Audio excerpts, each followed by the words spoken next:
गंध कोवळ्या फुलाचा त्यात श्वास सावयाचा देह लाजतो कळीचा स्पर्श होत पाखराचा वाट चालता सख्याची होई नाद पैंजणांचा प्रीत उंबऱ्या पलाड शोधते खुणा सुखाच्या गुंजते बासरी अंतरी ओल्या प्रेमसरी रास रंगात भिजते अलक्षणते केशरी राधा बावरी बावरी राधा बावरी राधा बावरी बावरी राधा ही बावरी राधा बावरी बावरी राधा बावरी राधा बावरी बावरी राधा ही बावरी राधा राधा माझी आहे, राधा माझी आहे. फक्त मी दुसऱ्या कोणाची होऊ देणार नाही.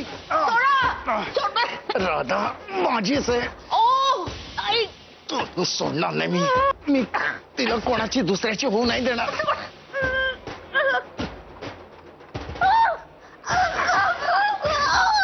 तू मला वेगळं करायचा प्रयत्न कर. माझ्या आणि राधाच्या मध्ये येतेस तू.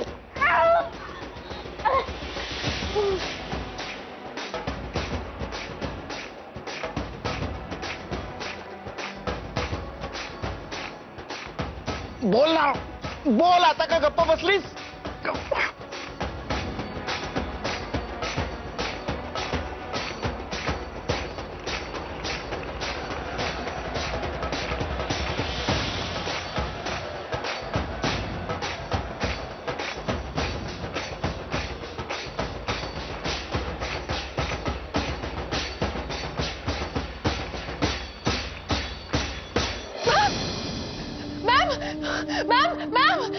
राधा काय होतंय? मॅम तुम्ही ठीक आहात ना?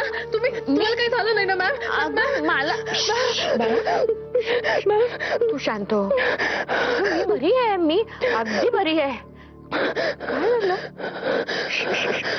शांत शांत शांत हो. हा घाबरू नको.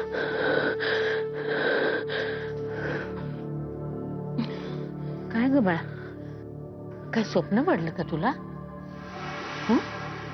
नाही नाही मॅम, केदार येईल आता. मी मगाशी सौरभला सांगितलं. मॅम मला प्रॉमिस करा की तुम्ही त्याला काही बोलणार नाही, काही विचारणार नाही, काही विरोध करणार नाही, काही उपदेश पण देणार नाही. Ma'am please.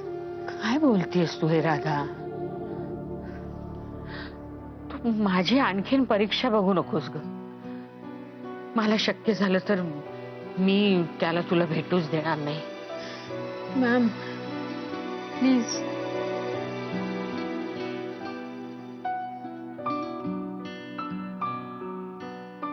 झोप बाळा.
मॅम,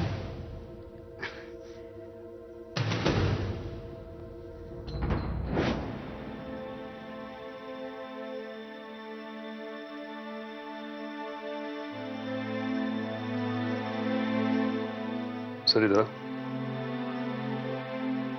चल जेवायला चल. जेवण करू काय? जगायची इच्छाच मेली आहे माझी. सरिता प्लीज.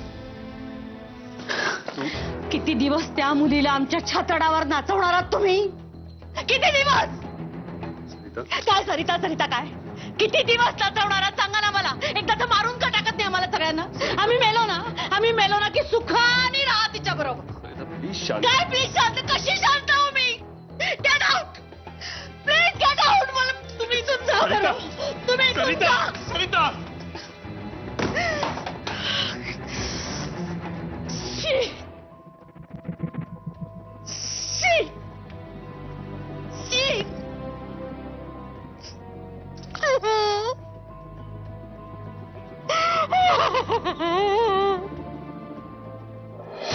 तुम्ही हॅलो. हॅलो. कशा आहात तुम्ही?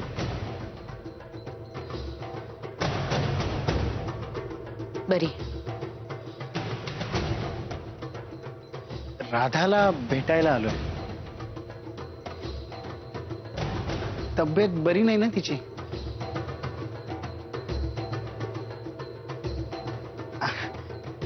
पण मी आता आलोय, तिला फ्रेश वाटेल.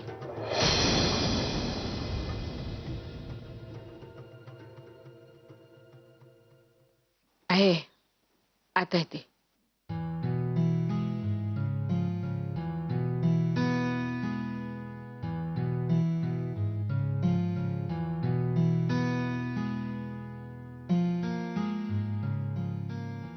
राधा,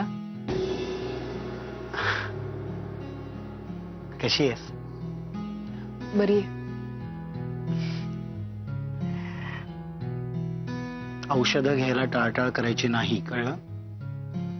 नाही, आपलं 15 तारखेला लग्न आहे, तोपर्यंत नीट व्हायलाच हवं. काय अगदी खरं. पण तू काळजी करू नको, मी आहे ना. तुला काही दुखलं खुपलं, अशी आजारी पडलीस ना, तर अगदी फुलासारखी जपेन तुला.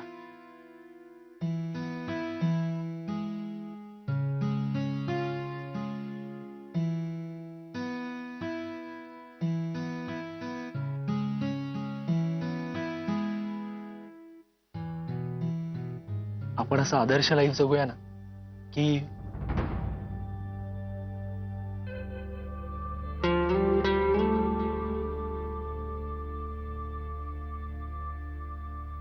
लोकांना हेवा वाटला पाहिजे. हा आता पहिल्यांदा जरा लोक नाकं मुरडतील, पण हू केअर्स? बरोबर आहे तुझं. मी तुझी काळजी घेईन. मला खरं तर याच गोष्टीचं वाईट वाटतं राधा, की तुला माझी काळजी करावी लागते. खरं तर मी तुझी काळजी केली पाहिजे.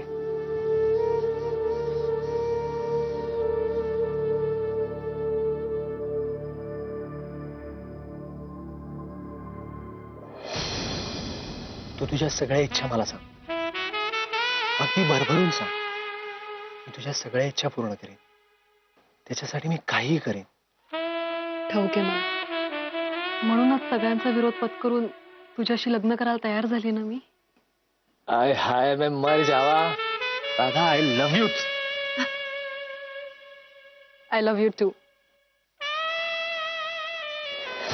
राधा, राधा, अगं लोकांनी असं म्हणायला हवं की कपल असावं राधा आणि केदार सारखं.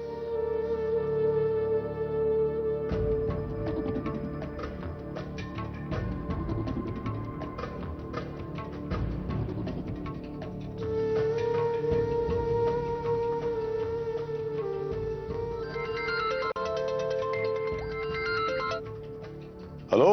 हॅलो मार्कंड, मला अर्जंटली भेटायचं आहे तुला. अर्जंटली भेटायचं यश? काय रे, काय झालं? बराच काय झालाय. बराच काही व्हायला पाहिजे, बराच काही व्हायला नाही पाहिजे. बरं बरं, मला कळलं की काहीतरी अर्जंट काम आहे तुझं. अरे पण मी आता एका मीटिंग करता जातोय. तू असं कर ना, मला अर्ध्या तासाने फोन कर ना, मग आपण ठरवूया. चालेल. हे यश, अरे पण हिंट तर दे, काय काम आहे त्याची. नाही नाही, ते फोनवर जमण्यासारखा नाहीये. ते समोरच बोलायला पाहिजे. ओके ठीक आहे, मग अर्ध्या तासाने बोलूया. बाय. थांब, फोन ठेवू नको. ऐक, आता आपण जे काही भेटणार आहे आणि बोलणार आहे ना, ते कोणालाच कळता कामा नये. अगदी सीमा वहिनीला सुद्धा. काय? ते मी तुला भेटल्यावर सांगेन. अर्ध्या तासात भेटतोच. हा, ओके बाय.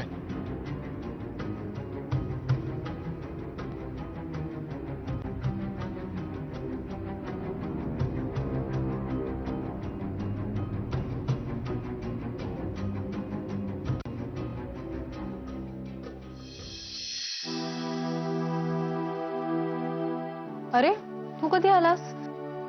राधा, अगं तू कशाला उठून आलीयस? बस. हे बघ राधा, थोडी काळजी घ्यावी लागेलच. व्हायरल फीवर आहे, त्यामुळे अशक्तपणा राहणारच आहे. अरे मी खूप बरी आहे आता. डॉक्टर सई प्रधानांची ट्रीटमेंट घेते बाबा. 2 दिवसात ठणठणीत व्हायलाच पाहिजे. तू कधी आलास? अगं मी 5 वाजताच आलो पहाटे. सई मॅमना एअरपोर्टला ड्रॉप केलं आणि लगेच इथे आलो. एअरपोर्टला? हो. कुठे गेल्यात त्या? मला तर काहीच सांगितलं नाही. अगं त्यांच्या कलकत्त्याच्या फ्रेंड आहेत ना, डॉक्टर सुनीता चटर्जी. आठवत आहेत ना तुला? हो. ओ, त्यांच्याकडे गेल्यात का? कधी येणार आहेत? नाही राधा, तिकडून त्या US ला जाणार आहे. काय? हो.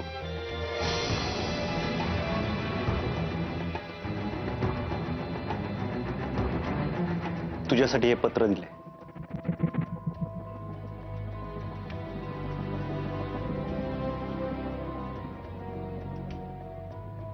प्रिय राधा, आता तुझ्यापासून दूर जाण्याखेरीज माझ्या पुढे काही पर्यायच राहिलेला नाही. काल रात्री सौरभ आला तेव्हा मला खूप आशा वाटली होती. तुम्ही दोघांनी एकमेकांना पाहिलत आणि खूप खुललात तुम्ही. पण नंतर तू स्वतःच्या मनाला पिंजऱ्यात बंद करून टाकलंस, कुलूप लावून टाकलंस. भयंकर पिंजरा. आणि मग यापुढे जन्मभर जे नाटक तू वठवणार आहेस त्याची तू सुरुवात केलीस. तू हे अग्निदिव्य हसत हसत पार करशील, पण ते पाहणं मला सहन होणार नाही. तू सगळी बंधनं झुगारून आपलं प्रेम व्यक्त करशील, सौरभलाही सगळ्या दडपणातून बाहेर काढशील आणि तुम्ही दोघं लग्नाचा निर्णय घ्याल अशी खात्री वाटत होती मला. मी वाट पाहत होते त्याची, कारण तुम्हाला पाठिंबा द्यायला, तुम्हाला आधार द्यायला मी सज्जच आहे राधा, सज्जच होते. पण तू फार मोठी निराशा केलीस ग माझी. माझी खात्री पटली की तू आता आयुष्यभर या निखाऱ्यांवरूनच चालत राहणार. कारण तू एकदा गोष्ट ठरवलीस की मग ती तू पार पाडणारच. तुझ्या प्रेमासाठी तू हे दिव्य करतेस हे माझ्या बुद्धीला पटत नाहीये, पण मनाला कळतंय ग. म्हणूनच मी जास्त कासावीस होती. कारण जिवंत असूनही तुझं कणाकणाने मरणं मला नाही बघवणार. म्हणूनच मग दृष्टीआड सृष्टी असं स्वतःला बजावून तुला न सांगताच निघाले. तुझ्या डोळ्यात पाहिलं असतं तर पुन्हा गुरफटले असते मी. बेटा, तुला मी किती रागवले असले, ओरडले असले, तरी शेवटी तू सुखी व्हावीस हीच इच्छा आहे ग माझी.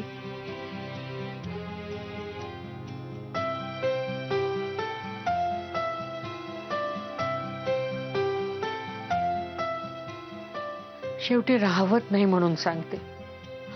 अजूनही वेळ गेलेली नाहीये राधा. सौरभच तुझं सर्वस्व आहे, त्याच्याशीच लग्न कर.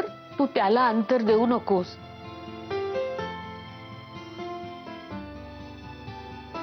हे बघ, निर्णय बदलायला एक क्षण पुरेसा आहे आणि मी आहे ना. केव्हाही मला हाक मार, मी धावत येईन. आता थांबते. शेवटी तुझं आयुष्य हे फक्त तुझं आहे. आणि मी पण फक्त तुझीच आहे मॅम, डॉक्टर प्रधान, तुझी आई.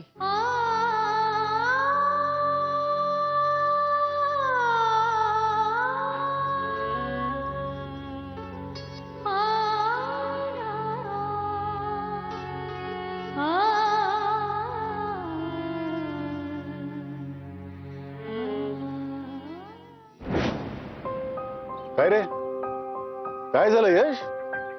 तुला खरं सांगू का, मला जरा टेन्शनच आलंय. एवढ्या अर्जंटली तुला काय बोलायचंय माझ्याशी? आता कुठनं सुरुवात करू ताच मला कळत नाहीये, पण तुला थोडक्यात आणि मुद्द्याचा सांगतो. हा बघ, लग्न ठरलाय केदार आणि राधाचा, पण व्हायला पाहिजे सौरभ आणि राधाचा. काय काय बोलतोस तू? तू मला नीट सांग सगळं. मग त्याचा असा आहे, म्हणजे सांगतो तुला.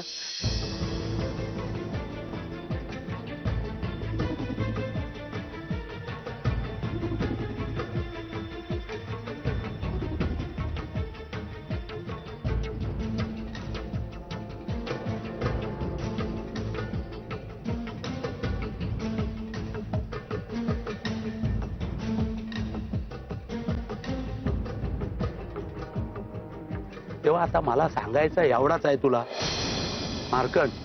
हे बघ, या केदार आणि राधाच्या लग्नाचा या लोकांनी दोघांनी, म्हणजे सीमा वहिनी आणि सौरभने जो काही येडेपणा चालवलाय ना, तो थांबायला पाहिजे. तो थांबायलाच पाहिजे, आणि तूच त्यातून मार्ग काढू शकतोस बघ.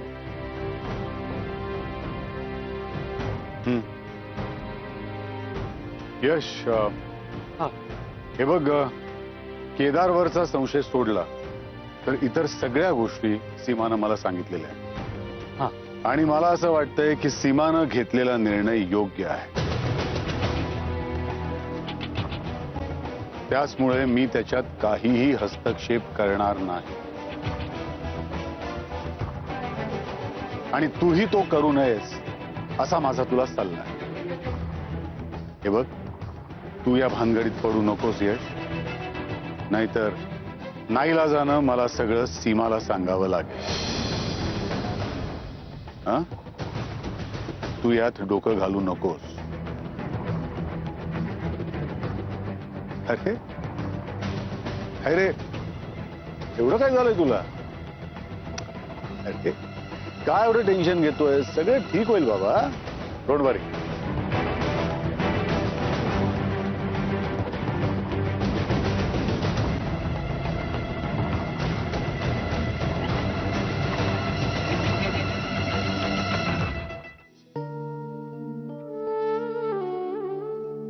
मानस,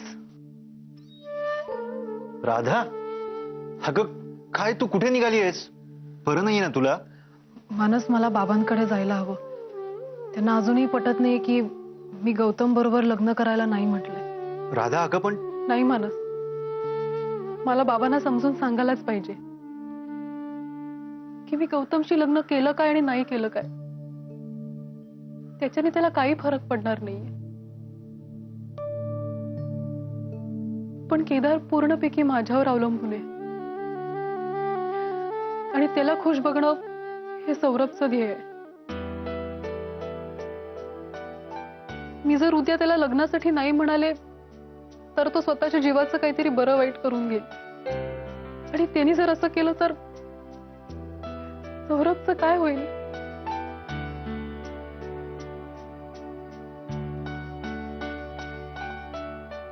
मानस, धर्माधिकारी घरामध्ये सगळे एकमेकांशी भांडत असतात, पण सगळ्यांचं एकमेकांवर तितकंच प्रेम आहे, तितकंच जीव लावतात एकमेकांवर. मी हे सगळं कधीच अनुभवलं नाहीये, पण बाबांबद्दल मला तितकीच काळजी वाटते. माझं मन तितकंच तुटतं त्यांच्यासाठी, म्हणून मी गौतमला हो म्हणाले लग्नासाठी, प्रामाणिकपणे. पण आता सगळाच इश्यू क्लिअर झालेला आहे. बाबांनी स्वतःची कंपनी गौतमच्या नावावर केली आहे, त्यामुळे ते आता गौतमच्या कुठल्याही ऑब्लिगेशन्स खाली नाहीये. ते त्यांचा बिझनेस पुन्हा शून्यातून उभं करते आणि आणि मी मदत करीन त्यांना. मी त्यांना असं एकटं नाही सोडणार आहे. मला हे त्यांना सांगायचंय. प्लीज मला हे त्यांना सांगायचंय.